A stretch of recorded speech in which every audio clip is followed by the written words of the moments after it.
The story, you see, was never mine to begin with. Well, it belongs to a man named Douglas, and he shared it with us long ago on a Christmas Eve, much like this one. Snow was falling, thick and silent, blanketing the world outside our old country house. We were a small group of friends, so close to the hearth the firelight danced across our faces, making monsters of our shadows on the wall behind us. The air was warm with pine and mulled wine, a perfect, cozy scene ripe for a haunting. It was then that Douglas, with a thoughtful, almost solemn expression, mentioned he had a story in his possession, a true one, he claimed, written by a woman he had once known. He retrieved a locked box, and from it an old manuscript, its pages yellowed and its ink faded to a soft brown. He told us the story was that of his sister's governess, a woman he had known in his youth, a woman who had carried this particular terror for all her days.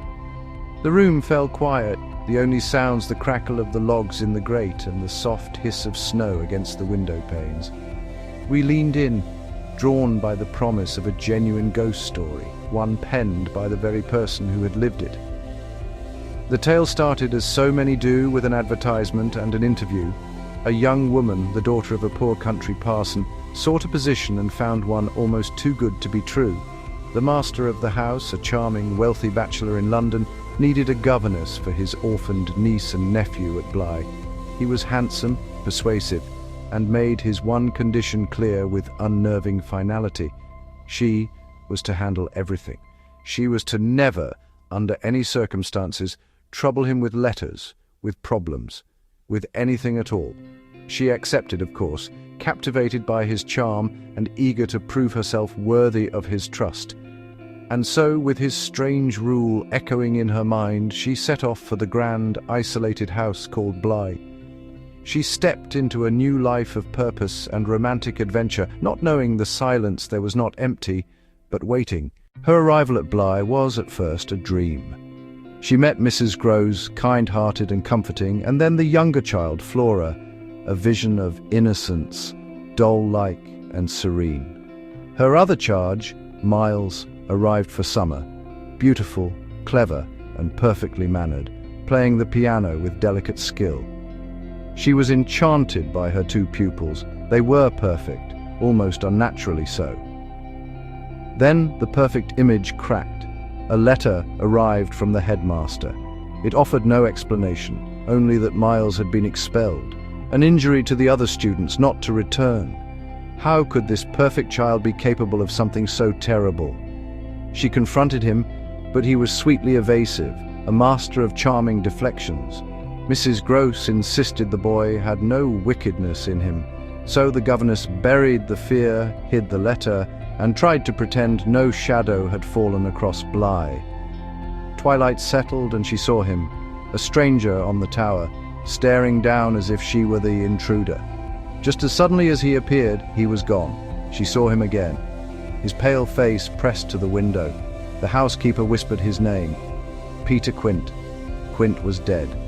Soon another figure, a woman in black, face a mask of despair, eyes fixed not on the governess, but on Flora, Miss Jessel. Quint and Jessel were dead, but had not left. Their mournful gazes were always fixed on the children.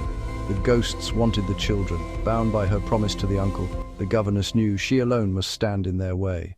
The sunlit corridors felt colder, the silences longer and heavier. At the water, Flora flew into hysterics, swearing she'd seen nothing. Mrs. Groves began to doubt. Flora fell ill. Mrs. Groves took her to London, leaving the governess alone with Miles. One stormy night, she chose to break the boy's silence. She spoke softly. Tell everything and be free. He admitted he had said things at his old school. What things? She pressed. To whom? He had said them to boys he liked, words not his own, things learned and told to repeat. A child confessing a sin he did not fully understand. At the very moment she declared him free, the window rattled in a violent gust. And he was there, Peter Quint, pale, terrible, a mask of rage and possession, his eyes fixed on the boy. No, not you, she cried, holding him tight. It's him, he gasped. Peter Quint, you devil! The ghost wavered, then vanished into the night. She had won.